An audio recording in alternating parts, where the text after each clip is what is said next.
Hi, I'm Darcie Crowe, Senior Investment Advisor at Canaccord Genuity Wealth Management, and I'm joined here today with my colleague and fellow Senior Investment Advisor, Kathy Sager. Thank you so much for joining us today for our third installment of our Ask the Expert series. So these webinars are designed to address those topics that you might be, concerned to ask about or might just not come up in your daily conversations. So we hope that these information from these webinars will empower you in your daily lives. So today, the topic that we're going to be covering is a product or perhaps an asset class that's referred to as liquid alternatives. We're going to talk about what they are and why they are so imperative in today's market environment. Thank you, Darcie. I'd like to introduce our guest today. We're incredibly grateful to be joined today by Janine LiChong. And Janine LiChong is the Executive Vice President and Portfolio Manager at Waratah Capital Advisors. Jeannine is widely considered to be one of Canada's leading female portfolio managers. So today we get to spend time with a successful woman in the financial industry, and we get to impart knowledge to you, and she will impart knowledge to us. And she joined Waratah in 2018. She spent 24 years. 2018 will be 20. She spent 24 years. We checked that with her at a Canadian money manager where she was responsible for managing over $2.6 billion in Canadian equities. She's a trustee of the Toronto Symphony, and she is a past board member of the Royal Conservatory of Music. So she shares our love of the arts. I have a daughter who's an opera singer, so that comes close to home. And in addition, she holds the designations of CPA, CA, and CFA. Welcome, Jeannine. Thank you for joining us and our clients and our viewers today. Thank you, Kathy and Darcie, for inviting me today. Fantastic. So today what we're hoping to cover is, for one, that search for yield today in a very low rate environment. So that's something we wanted to touch on. We wanted to talk about what exactly are liquid alternatives. It's a term that people have here floating around and may not be totally familiar with what exactly liquid alternatives are. And we wanted to talk about some of the tools that you have in managing a liquid alternative product that give you that ability to really still drive returns while mitigating some of the downside risk. Sure, sounds great. Fantastic.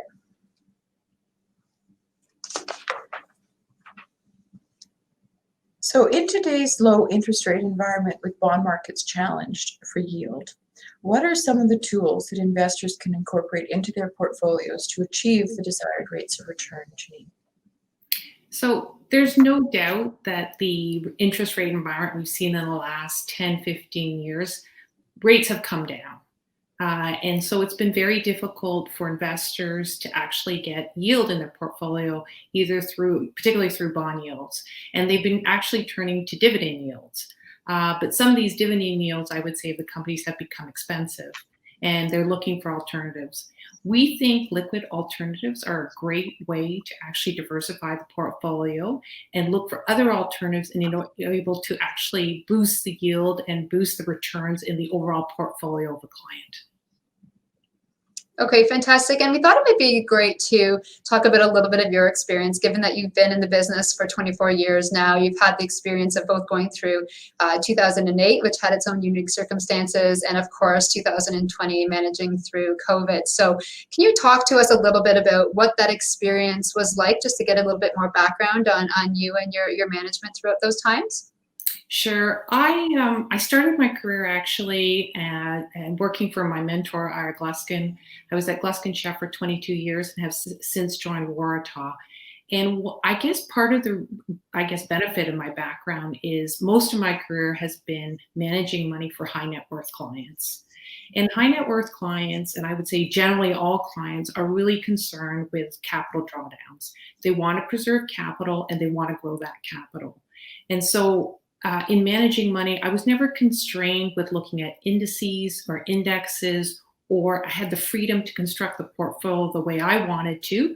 And the way the firm's philosophy was very consistent was really, number one, preserve capital, two, limit the drawdowns because of the markets, and three, focus on growing that capital in a slow, conservative way in order to preserve that capital for the next generation. And that remains the philosophy of Waratah. where all the products are designed to minimize that drawdown, preserve capital, and grow that capital for the future. Fantastic. Well, I think that reiterates what a lot of our clients are looking for as well. Jeannine, could you go into a little more detail on what exactly liquid alternatives are?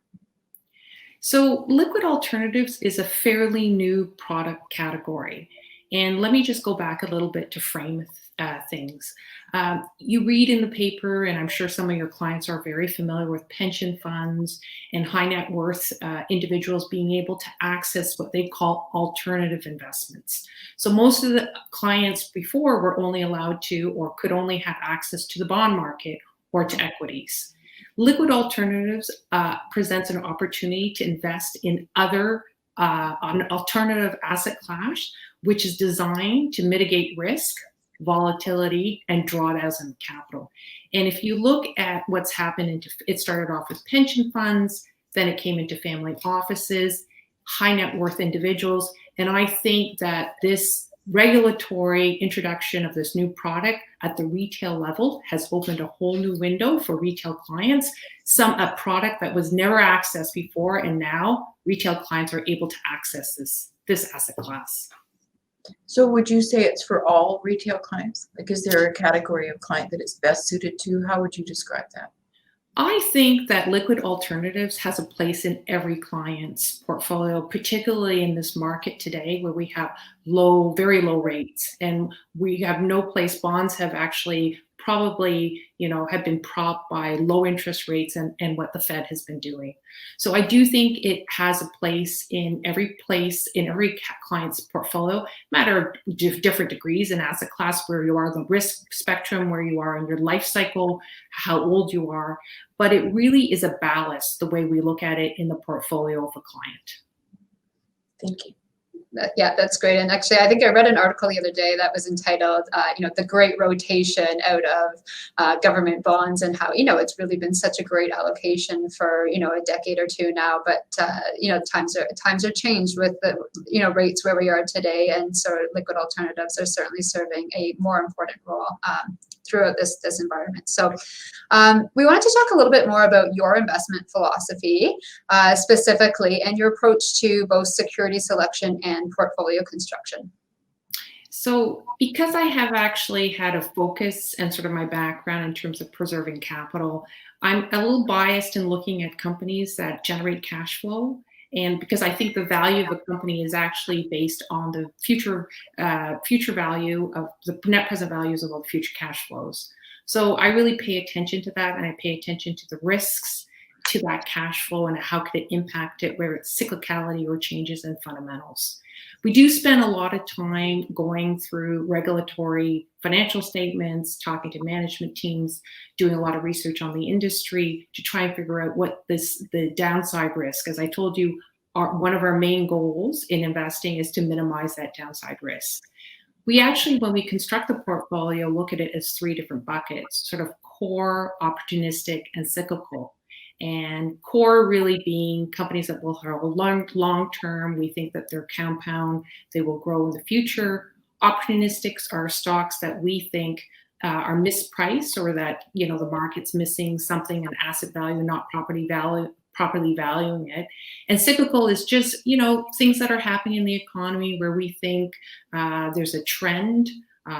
We've seen the lumber stocks or the lumber prices spike earlier this year, and that would be sort of a cyclical, probably not a long-term buy and hold because of its cyclical nature, but you could take advantage of that when they're mispriced, or we think that there is an opportunity to take advantage of these lumber prices going up.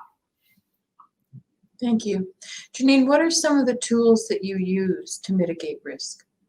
So that comes in, dovetails with liquid alts. In a liquid alts, which why we think it's a really important asset class for every client, is that you can access more tools and be able to manage risk and manage that capital downside protection. So we do it really through two main instruments, really. One, you can actually short stocks, which if you look at what's in the portfolio, you look at the concentration risk, you think that one stock is going to outperform the other, you can go long one stock and short the other, and it sort of mitigates your exposure to market risk. So that's one way to do it. The other way is to actually purchase protection. As you know, when you're invested in the markets, you're just exposed to market risk. So if you buy options, it acts as like a protection to the market. And earlier in March, when we had the major drawdown in the market, it really protected the portfolio that we were managing and having that protection on. Fantastic. Well, that's really great, and I can certainly say, having those, put option, protection in place and the shorts throughout, a period like March, certainly, we look in terms of really improving investor experience, and having portfolios and managers in place that have those tools certainly can be, incredibly beneficial in improving that investment experience and smoothing the ride for clients. So fantastic. I think that really, covers a lot of what we were hoping to talk to you about today. So thank you so much for joining us. You certainly have a very distinguished track record and a fantastic reputation, and as noted, known as one of the most successful and well-known female portfolio managers in Canada. So we're incredibly grateful for your time and sharing your expertise with us. And with that, I'll turn it over to Kathy. Jeannine, thanks again for joining us today. We really appreciate your time. To our audience, we would welcome your questions. This is a special opportunity to access some pretty brilliant minds, as evidenced today. So in the Ask the Expert series, we will ask what you would like to hear. We've covered topics so far ranging from wealth transfer and second marriage situations. We talked last week about the taxation of estate or of holdings in the United States. And today we were lucky to have Jeannine educate us about alternative investments. So please keep the questions coming. Any topic, nothing's off limits. Let us know what you would like to hear about. And we will welcome those questions and see you next time. Thanks. Thank you, everyone. Thanks, Janine. Thank you. Take care. Have a great day. You too.